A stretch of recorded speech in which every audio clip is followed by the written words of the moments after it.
Students welcome on G online classes. आपका G online class में स्वागत है। आप हमें ट्विटर पे भी फॉलो कर सकते हो। We will support one class one channel and one nation and digital platform in supporting national test Abhyas और digital India give slogan by Narendra Modi ji. और किस टैगलाइन किस मिशन के साथ हमें पढ़ना है, लिखना है, डेली करंट अफेयर देखना है, आगे चल के अधिकारी बनना है। तो आज का करंट अफेयर ये है, शंकर मित्रा स्कीम। एक यूनियन गवर्नमेंट मिनिस्टर ने, एक हमारे जो यूनियन गवर्नमेंट मिनिस्टर हैं, उन्होंने एक स्कीम लॉन्च की है। उस स्कीम का नाम है शंकर मित्रा स्कीम, ठीक है। और एग्रीकल्चर मिनिस्टर हैं वो, और क्या नाम है उनका? नरेंद्र सिंह तोमर। क्या नाम है? नरेंद्र सिंह तोमर। इस स्कीम में क्या है मैं बताऊंगा इस स्कीम के बारे में। सबसे पहले कि एक ये इस तरह की स्कीम है जो जैसे एग्रीकल्चर से रिलेटेड है, ठीक है। अभी क्या होते हैं, जो नए यूथ हैं जो एग्रीकल्चर में इंजीनियरिंग कर रहे हैं, इंडस्ट्री, ठीक है, अभी पढ़ रहे हैं, तो उनके लिए ये स्कीम शुरू की है उनके लिए, ठीक है। जो यूथ प्रोफेशनल्स हैं, अब उनको क्या हेल्प मिलेगी इसमें कि वो इसमें ट्रेनिंग ले सकते हैं एग्रीकल्चर से रिलेटेड। तो इससे उनका क्या फ़ायदा होगा? इससे उनका ये फ़ायदा होगा कि उन्हें एक मोटिवेशन मिलेगा और एक कॉन्फिडेंस बढ़ेगा इस शंकर मित्रा स्कीम में काम करने के लिए। जैसे कि वो जब इस स्कीम में काम करेंगे, इस स्कीम के तहत, ठीक है, तो उन्हें उनका एक कॉन्फिडेंस बढ़ेगा और क्या बोलते हैं, एक मोटिवेशन भी मिलेगा उन्हें, ठीक है। तो ये एक स्कीम इंटर्नशिप प्रोग्राम है एक तरह की। ये इंटर्नशिप प्रोग्राम है ये, और किन के लिए बनाई गई? ये यूथ कंट्री के लिए, जो यूथ है ना हमारे देश के जवान हैं उनके लिए, ठीक है, यंग पीपल्स के लिए जो अभी पढ़ रहे हैं एग्रीकल्चर। अब ये इनिशिएटिव किसके द्वारा शुरू किया गया? याद रखना, मैं जो नाम बता रहा हूं, नेशनल कोऑपरेटिव डेवलपमेंट एनसीडीसी के द्वारा। एनसीडीसी के द्वारा ये इनिशिएटिव स्टार्ट किया गया है। ये एनसीडीसी क्या है अब बताता हूँ। एनसीडीसी जो फॉर्म हुई थी, इसकी सबसे पहले डेट बताता हूँ कि 13 मार्च 1963 को ये फॉर्म हुई थी। इसका काम क्या है कि इसका एक तरह को प्रमोटिंग करना, जैसे प्लानिंग करना, मार्केटिंग करना, स्टोरेजिंग करना, ठीक है। किसी जैसे कोई एग्रीकल्चर से कोई भी जैसे क्रॉप है, फसल है एग्रीकल्चर से, उनको स्टोर कौन करेगा, प्लानिंग कौन करेगा कि उसे यहाँ नहीं स्टोर करना, उसे दूसरी जगह स्टोर करना है, ठीक है। तो ये एनसीडीसी करता है, ठीक है, नेशनल कोऑपरेटिव डेवलपमेंट, ठीक है, कॉर्पोरेशन, ये एनसीडीसी करता है। और इसका काम क्या है? Export and import of agriculture. जो किसान फसल उगाता है और उसमें से अनाज निकल रहा है, तो उनको बाहर एक्सपोर्ट भी करना और बाहर से इंपोर्ट भी करना, ये सारी प्लानिंग कौन करती है? NCDC department. और इसका जो हेडक्वार्टर है कहाँ है? न्यू दिल्ली। और इसके जो चेयरमैन डायरेक्टर हैं कौन है? नरेंद्र सिंह तोमर, एग्रीकल्चर मिनिस्टर हैं, जो बताया मैंने। इस स्कीम का क्या फायदा है? कौन सी स्कीम? शंकर मित्रा स्कीम का ये फायदा है जो वोकल टू लोकल, मतलब इसमें क्या है, जो वोकल टू लोकल, जो अपनी फसल है वो बाहर सेल कर सके, तो उनकी जो फसल को बाहर ज्यादा अहमियत दी जाए। तो क्या हुआ? लोकल को वोकल देना, समझ गए? ये स्कीम भी किसके तहत आती है? आत्मनिर्भर भारत अभियान के तहत में ये स्कीम आती है, वोकल फॉर लोकल, ध्यान रखना। अब इससे क्या हेल्प मिलेगी किसानों को? जो किसान सस्ते रेट में अपने जो फसल बेचते हैं, सस्ते रेट में अनाज बेचते हैं, तो क्या उनको सही रेट में प्राइस मिल जाएगा बाहर जाके, समझ गए? ये स्कीम थी किसकी? Vocal for local. ये स्कीम थी किसकी? प्राइम मिनिस्टर नरेंद्र मोदी जी की, अभी लॉन्च की है। अब ये प्रोग्राम क्या होगा? ये इंटर्नशिप प्रोग्राम है किन के लिए? यूथ स्टूडेंट्स के लिए। इनमें लर्निंग कर सकते हैं, एजुकेशन ले सकते हैं इस स्कीम के तहत, ये प्रोग्राम है। और ये जो प्रोग्राम है 4 मंथ्स के लिए होगा, केवल 4 मंथ्स की ट्रेनिंग है, ठीक है। इसमें internet will also provide financial support. अब 4 मंथ तक, इसमें 4 मंथ तक जो फाइनेंशियल सपोर्ट भी किया जाएगा। किन्हें किया जाएगा फाइनेंशियल? जो स्टूडेंट इसमें ट्रेनिंग लेंगे, हाँ, ठीक है। ये अब ये इसमें एलिजिबल कौन कौन से स्टूडेंट्स हैं, इसमें एलिजिबल हैं जो एग्रीकल्चर से इंजीनियरिंग कर रहे हैं, ठीक है, आईटी से कर रहे हैं, और एमबीए जिसकी कंप्लीट हो गई है वो एलिजिबल स्टूडेंट है। इसमें आप रजिस्ट्रेशन कर सकते हैं। जो online application portal has been launch to help interested can apply to scheme. इस स्कीम में जो बच्चों को पता नहीं रहता कि हमें क्या है, ये इंटर्नशिप प्रोग्राम है, ये बच्चे आके ट्रेनिंग भी ले सकते हैं। इसमें इन स्कीमों के बारे में बच्चों को पता भी नहीं है क्या चल रहा है क्या नहीं है, ये चीज़ है, अब उन्हें पता चल जाएगा ये, ठीक है, इस स्कीम के तहत। अब ये न्यूज़ है, सेकंड न्यूज़ है आपकी, डॉक्टर रतन लाल इंडियन बोर्न अमेरिकन साइंटिस्ट। ये डॉक्टर रतन लाल हैं जो अमेरिका में इंडियन बोर्न अमेरिकन साइंटिस्ट, जो भारत में पैदा हुए थे लेकिन अब अमेरिकन साइंटिस्ट हैं, अमेरिका में काम करते हैं। इन्हें एक प्राइज दिया गया है, वर्ल्ड फूड प्राइज। ये नोबेल प्राइज के बराबर होता है, याद रखना, वर्ल्ड फूड प्राइज। इन्होंने क्या साइंटिस्ट किया है, इन्होंने पढ़ो, the Indian American soil scientist doctor Rattan Lal has won World Food Prize. आपसे पूछूंगा वर्ल्ड फूड प्राइज किसने जीता है? डॉक्टर रतन लाल साइंटिस्ट है, कहाँ के? अमेरिका के, जो इंडिया में बॉर्न हुए, ठीक है। इन्होंने एक सॉइल पे, सॉइल सेंट्रिक अप्रोच, एक सॉइल पर क्या बोलते हैं, रिसर्च करी है कि हम अपने प्रोडक्शन, एग्रीकल्चर प्रोडक्शन को कैसे बढ़ा सकते हैं, ठीक है, इस पर रिसर्च करी है इन डॉक्टर रतन लाल जी ने, ये है। तो इसी वजह से क्या क्या रिसर्च करी है मैं बताता हूं कि doctor Rattan Lal strategy of restoring soil health has been adopted by 3 United Nation climate change conference. इन्होंने सॉइल हेल्थ जो रिस्टोरिंग करते हैं, मतलब हम सॉइल की जो इनहेंसिंग पावर कैसे इंक्रीज कर सकते हैं, उसकी बढ़ा कैसे सकते हैं कि उस सॉइल, उस मिट्टी में ज़्यादा से ज़्यादा क्या हो, क्रॉप हो, मतलब फसल ज़्यादा से ज़्यादा होगा, उगी जाए। तो ये इन पर इन्होंने क्या टेक्निक यूज़ किया बता देता हूँ मैं। इन्होंने किस किस पर ज़्यादा विशेष ध्यान दिया है, जैसे कोई खेत पड़े हैं खाली, ठीक है, जिसमें कभी जुताई नहीं होती, उन पर विशेष ध्यान दिया है, क्योंकि उसको कैसे हम ऊर्जा पूर्वक बना सकें, उस जमीन को, उस जमीन में कैसे हम फसल उगा सकें, ठीक है। और एक नो टिलेज मीन्स क्या होता है, नो टिलेज कोई जुताई नहीं किसी चीज की, और ये ओवर क्रॉपिंग, ठीक है। ओवर क्रॉपिंग मतलब क्या करते हैं हम, ज्यादा, जैसे कभी कभी क्या करते हैं, ज्यादा वेजिटेशन हो जाता है, किसी ग्रीन वेजिटेशन हो जाता है, उग जाता है किसी खेत में, फालतू झाड़ियां, तो उस पर भी इन्होंने रिसर्च करी है।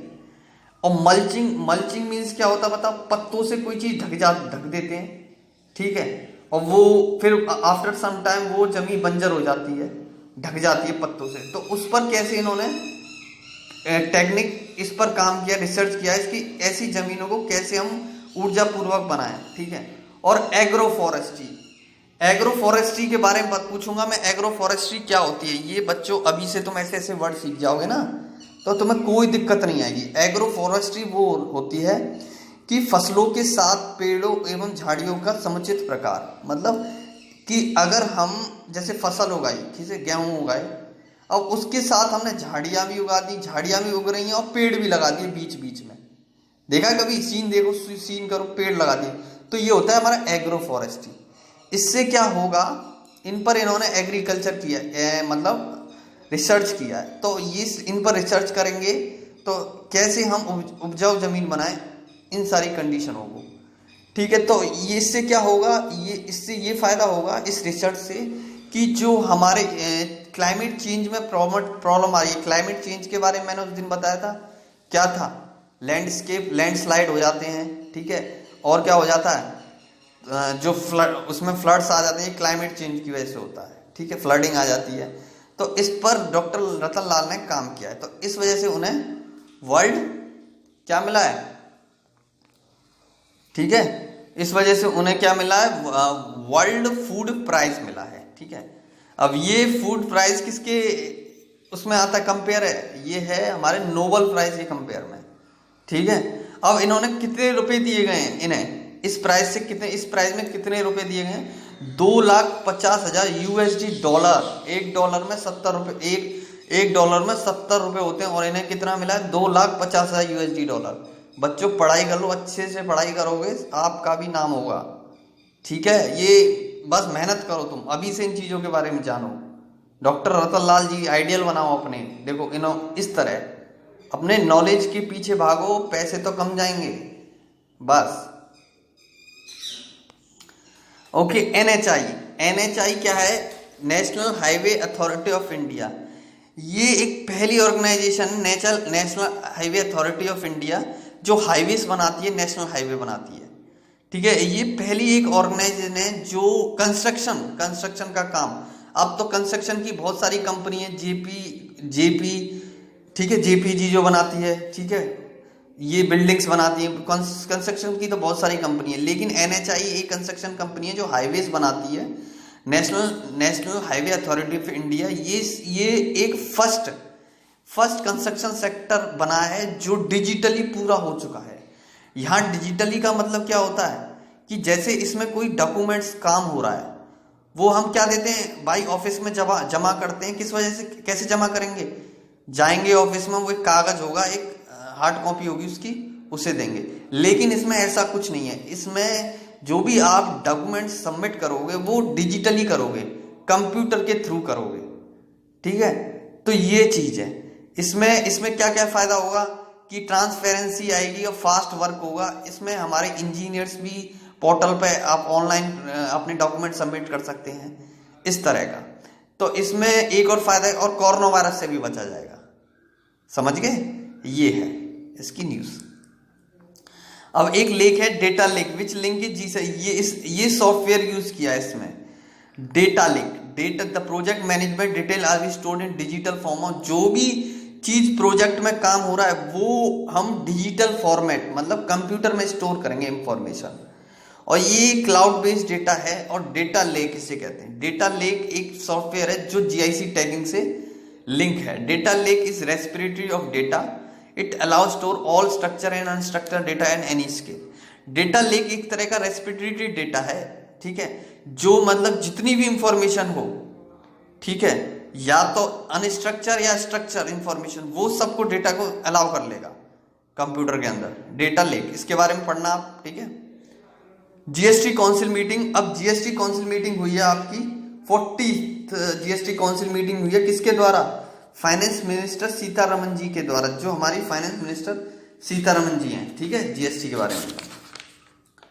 अब सबसे पहले मैं जीएसटी के बारे में बात कर लूं। जीएसटी कब लॉन्च हुई थी? इसकी फुल फॉर्म क्या है? Goods and service taxes, goods and service taxes, याद रखना। और ये कब लॉन्च हुआ था? 1 जुलाई 2017 को इंडिया के द्वारा। कौन सी पहली कंट्री है जिसने जीएसटी अपने देश में लागू किया था? तो क्या बताओगे? फ्रांस। क्या बताओगे? फ्रांस। ओके, तो एक न्यूज और, इसके जो इस जीएसटी को इंडिया में किसने डिजाइन किया था, बनाया किया? असीम दास गुप्ता। कौन है? असीम दास गुप्ता जी ने इस जीएसटी को बनाया था, मॉडल इसका तैयार किया था। और ये थिंकिंग किसने की थी कि जीएसटी लागू होना चाहिए? Father of GST. कौन है father of GST? Atal Bihari Vajpayee, ठीक है। कौन है? अटल बिहारी वाजपेयी। और जीएसटी के कितने टैक्सेस होते हैं? इसके 4 टैक्सेस हैं, टाइप्स ऑफ। एक तो CGST, central good service taxes, S state good service taxes, UTGSC union service taxes, ठीक है, और इंटीग्रेटेड गुड सर्विस टैक्सेस। ये 4 टैक्सेस आप ध्यान रखना। ओके, 2017 में ये जीएसटी लॉन्च हुआ था। अब इसकी 40वीं काउंसिल मीटिंग है।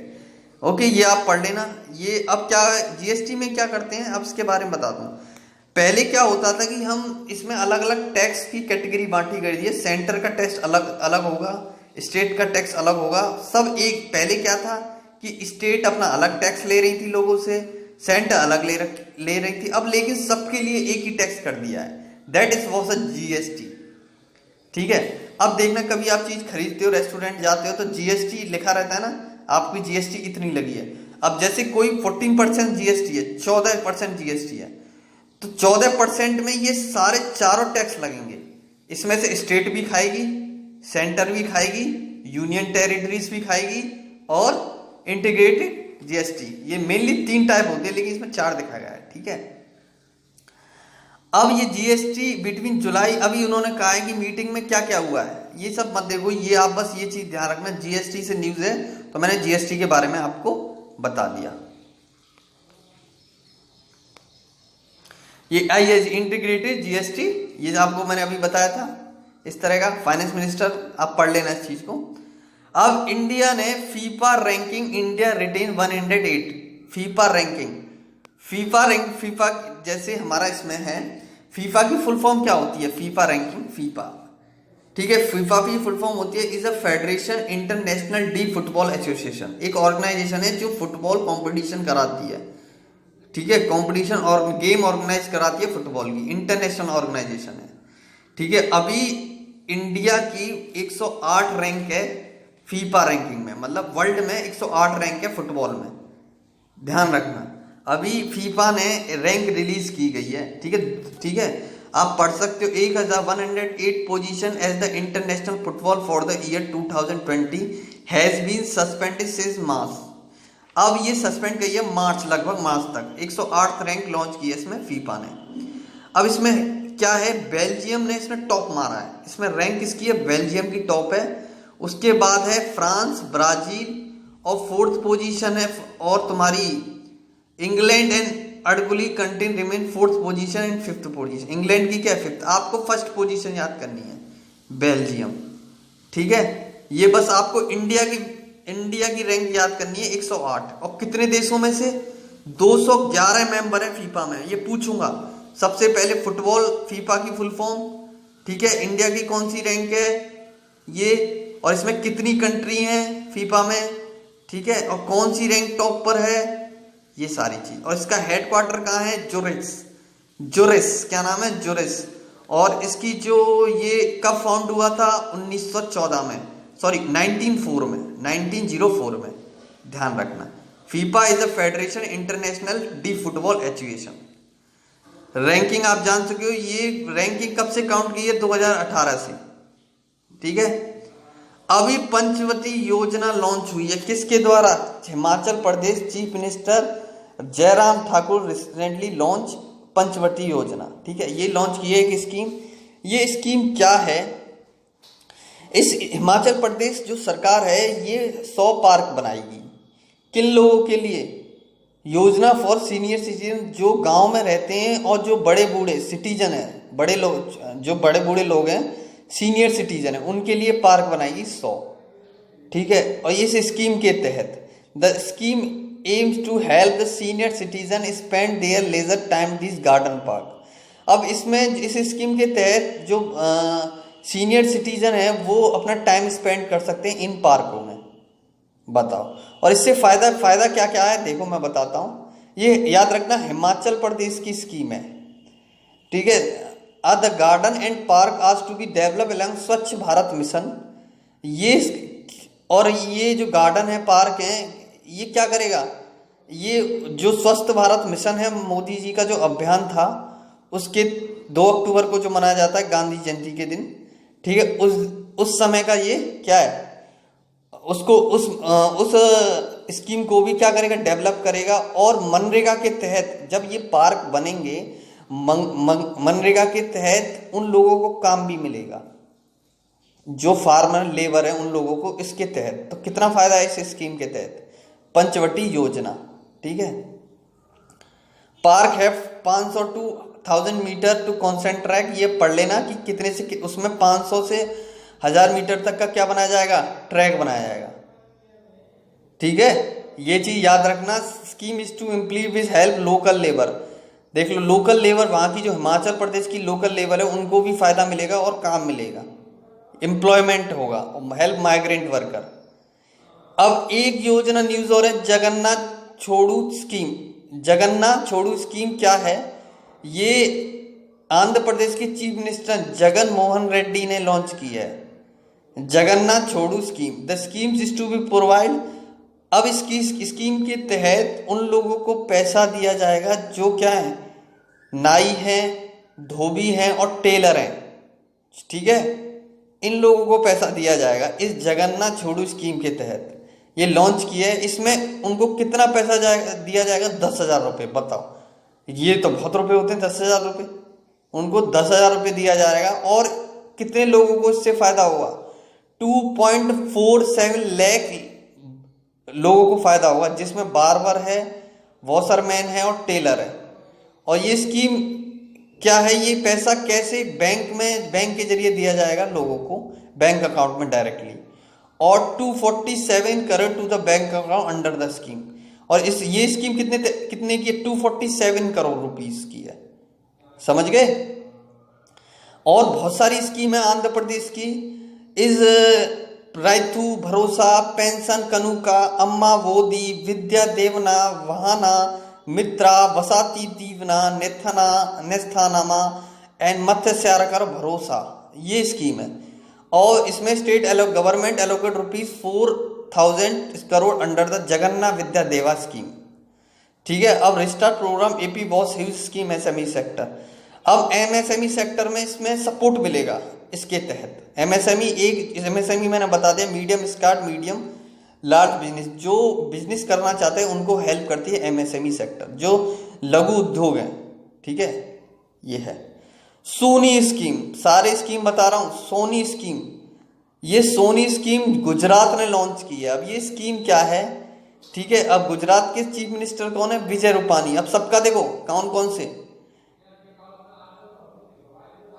पंचवटी योजना किस? हिमाचल प्रदेश। क्या नाम है चीफ? जयराम ठाकुर। ठीक है। अब इसी तरह जगन्ना, ये आंध्र प्रदेश की स्कीम है, ये जगन्ना रेड्डी इसके चीफ मिनिस्टर हैं। ठीक है। अब ये है सोनी स्कीम गुजरात, ये कौन है चीफ मिनिस्टर इसके? विजय रूपानी। ठीक है। कल, ठीक है, ये स्कीम है। ये स्कीम नर्मदा रिवर पर बनाई जा रही है, जो नर्मदा जहां रिवर फ्लो होती है वहां बनाई जा रही है। क्या है ये स्कीम? पहले तो ये बताता हूँ। जैसे नर्मदा रिवर पे अगर फ्लोडिंग, जो पानी है ऊपर आ जाए, नर्मदा रिवर के हाई फ्लोडिंग हो जाए, ठीक है, खेतों में पानी आ जाता है, उस पानी का यूटिलाइज करना है इस सरकार को, गुजरात सरकार को। तो ये इसमें क्या बनाएगी? डैम बनाएगी, नर्मदा वाटर बाय अगेंस्ट 15/2020 इन मार्च। तो डैम बनाएगी, 115 डैम बनाएगी नर्मदा रिवर पर। ठीक है। जिससे जैसे फ्लोडिंग ज्यादा हो जाती है, पानी ज्यादा बढ़ जाता है रिवर में, तो वो फ्लोडिंग खेतों में जाने लगता है पानी, तो उसके लिए डैम बनाएगी। ठीक है। जो 15 अगस्त 2020 और मार्च 2021 के बीच में खत्म हो गई ये डैम बनना। और दूसरी है, ये तो फर्स्ट फेज सोनी, और जो फर्स्ट फेज सोनी स्कीम वॉज लॉन्च इन 2016। ये 2016 में सोनी स्कीम लॉन्च की थी प्राइम मिनिस्टर मोदी के द्वारा। इसमें अजीत 3 डैम बनाए गए थे। और सेकंड फेज में इसमें क्या क्या है? 541 kilometre of pipeline work to fill 57 reservoir. तो जो पानी के टैंक रिजर्वियर बनाए थे, कितने बनाए थे? 57 रिजर्वियर बनाए थे अगस्त 2020 में। और थर्ड फेज में 42 डैम रिजर्वियर बनाए गए हैं। और कितने किलोमीटर का? 457 किलोमीटर का पाइपलाइन डाली गई है। ठीक है। और ये कंप्लीट होगा बाई मार्च 2021। ठीक है, ये चीज आप पढ़ लेना। सुनी योजना was launch to divert excess overflowing flood water Narmada देवलोकेट सस्तुत्र। सुनी योजना क्या बोलते हैं? इससे क्या होगा कि इस योजना के तहत जो ओवरफ्लोइंग होता है किसमें? रिवर में, वो हम डाइवर्ट कर सकते हैं, उसकी दिशा बदल सकते हैं इसके तहत। ओके। अब पता है नर्मदा रिवर को, ये कहां पर है? गुजरात में बहती है। ठीक है। और इस नर्मदा रिवर को नाम भी बोल सकते हैं रेवा रिवर। आपसे पूछा जाएगा रेवा रिवर हम नर्मदा रिवर को बोल सकते हैं? यस। ठीक है। Of life line of Gujarat, life line Gujarat की और मध्य प्रदेश की है ये। और ये कहां से शुरू होती है? अमरकंटक प्लेट्यू। ये अमरकंटक प्लेट्यू कहाँ है? Madhya Pradesh, near अनुपरा district of Madhya Pradesh. वहां से इसकी जर्नी शुरू होती है और कहां तक और कहां फ्लो होती है? ये Vindhya range and Satpura range में फ्लो होती है। आपको जब ज्योग्राफी पढ़ाऊंगा सब बताऊंगा, Vindhya range and Satpura range. अब ये जो न्यूज है, पॉलिसी यूज रिकॉग्नाइजेस बैंड। अभी अमेजन ने एक सॉफ्टवेयर बैंड किया है। ये सॉफ्टवेयर क्या करता है कि जो फेस को रिकॉग्नाइज करता है, और ये सारी गवर्नमेंट भी यूज करती हैं। तो इसमें कुछ प्रॉब्लम आई है सॉफ्टवेयर में। अब जैसे कोई चोर है, किसी को, जैसे कोई भी चोर है, अब वो उसने चोरी करी, ठीक है, अब क्या होगा? वो कैसे पुलिस पता करेगी? उसका फेस रिकॉग्नाइज करेगी कि क्या वो ये वही इंसान है, इस सॉफ्टवेयर के थ्रू। तो ये जो फेस रिकॉग्नाइज पुलिस कर रही है इस सॉफ्टवेयर के थ्रू, तो ये जो सॉफ्टवेयर है काम गलत कर रहा है, काम अच्छे से नहीं कर, तो इस कारण क्या होगा, जो अच्छा सही इंसान होगा वो भी फंस सकता है। तो ये अमेजन का सॉफ्टवेयर है। क्या नाम है सॉफ्टवेयर का, क्या नाम है, रिकॉग्नाइजेशन। ठीक है, ये यूज है, इसमें बहुत सारे फोटो होल्ड कर रखे हैं। तो आपको मैंने ये न्यूज बता चुकी है। ये क्या है, मेल और फीमेल का फेस रिकॉग्नाइज करता है, और ये मोस्टली ये लॉन्च हुआ था 2016 में, और अभी यूएस गवर्नमेंट एजेंसी भी इसे यूज कर रही है। It was sold and use by number of US government, जो अमेरिका की गवर्नमेंट है वो भी एजेंसी यूज कर रही है। इसकी जो प्रॉब्लम है कि ये है कि जो मेल और फीमेल को आइडेंटिफाई करता है ये, और जिसमें फीमेल फेस होते हैं उसको कम एक्यूरेट करता है कंपेयर टू मेल फेसेस के, ये ज़्यादा मैच करता है, मतलब ऐसे इसमें अनमैचिंग आ रही है इसमें, ये चीज़ है। अब है enhancing import duty of bamboo sticks. Bamboo stick पता है ना, ठीक है। अब इम्पोर्ट ड्यूटी लगा दी है सरकार ने, भारत सरकार ने इम्पोर्ट ड्यूटी लगा दी है किस पर, मतलब टैक्स बढ़ा दिया किसका, जो बम्बू स्टिक होती हैं। देखिए ये नारियल जो बम्बू स्टिक्स बांस होते हैं, बांस उस टाइप में, उन पर सरकार ने टैक्स बढ़ा दिया है, और वो 10% टू 25% बढ़ाया है। ठीक है, this is have to great impact agarbatti industry cheating at least 1 lakh new jobs creating. तो अब ये टैक्स बढ़ चुका है, इसमें इम्पैक्ट पड़ेगा अगरबत्ती इंडस्ट्री पर। अब अगरबत्ती जो बनती है ना वो किससे बनती है, ये बम्बू ट्रीज की जो छोटी छोटी उसी से बनती है, याद रखना। खादी और केवाईसी के बारे में बता दिया मैंने, ठीक है। और decision of enhancing import duty was taken by the ministry of finance discouraging heavy import and help local industry.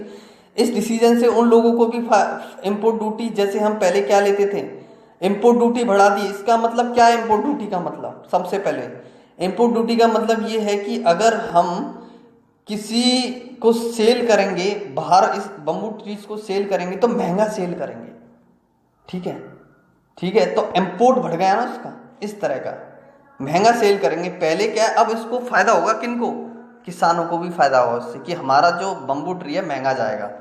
अब इससे पहले जो जाता था एक बम्बू, अब 370 में जाएगा। पहले क्या है इसमें, इस तरह की योजना है, ठीक है। ये आप ध्यान कर लेना कि बम्बू ट्री के बारे में, ओके। बस एक न्यूज है, इससे करंट अफेयर कुछ नहीं है,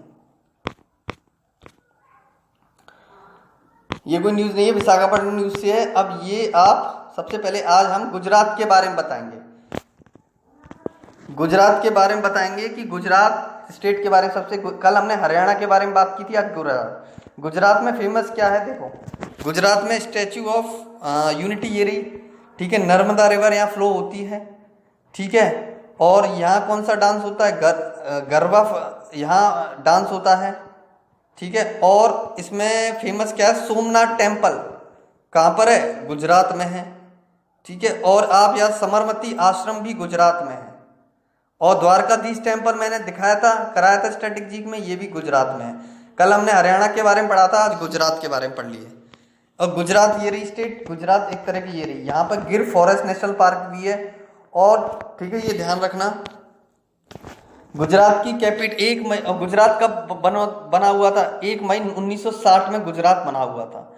इसकी कैपिटल है गांधीनगर, और इसकी जो सबसे बड़ी सिटी है अहमदाबाद, और डिस्ट्रिक्ट क्या है 33, और गवर्नर कौन है, इसकी डिस्ट्रिक्ट 33 है। गवर्नर कौन है, आचार्य देवव्रत, आचार्य देवव्रत। और विजय रूपानी अब इसके कौन है, चीफ मिनिस्टर, ठीक है। इसमें जो सीट है लेजिस्लेटिव असेंबली सीट है 142 सीट है, ठीक है। और ये राज्यसभा में 11 सीट और लोकसभा में 26 सीट, ये डेटा आप याद रखना। अब इसका जो इसमें जो मेंबर्स हैं गुजरात में, सॉन्ग कौन सा माना जाता है, गुजरात का एम्बल जय जय गरवी, जय जय गारवी, ठीक है। ये गुजरात का एंथम है, नर्मदा रिवर पर बनाया गया है। और इसमें जो एसिटिक लॉयन के बारे में बताया था मैंने कल, उस तरह का मेंबल। इसमें बर्ड कौन सी है, ग्रेट फ्लेमिंगो। फ्लावर कौन सा, मेरी गोल्ड। इसमें फ्रूट कौन सा, नेशनल फ्रूट कौन सा, मैंगो मनाया जाता है। और ट्री कौन सा, बनियन ट्री, ये ध्यान रखना। ये रही रिवर, कौन कौन सी रिवर बहती हैं आपको, लूनी रिवर गुजरात, और साबरमती, मानी रिवर, नर्मदा रिवर और तापी रिवर। ये रिवर याद रखना, बानस, लूनी, माथी, माही, नर्मदा और तापी। ठीक है, ये रिवर है। अब सबसे इंपॉर्टेंट न्यूज़ है कि ये गुजरात बना कैसे था। पहले बॉम्बे था और बॉम्बे से अलग होके ये गुजरात बना। गुजरात और महाराष्ट्र को अलग कर दिया। बॉम्बे पुराना नाम है महाराष्ट्र का। ठीक है, 1960 में बॉम्बे से अलग होके गुजरात और महाराष्ट्र बन गया। ठीक है, तो आपकी ये न्यूज़ समाप्त होती है। धन्यवाद।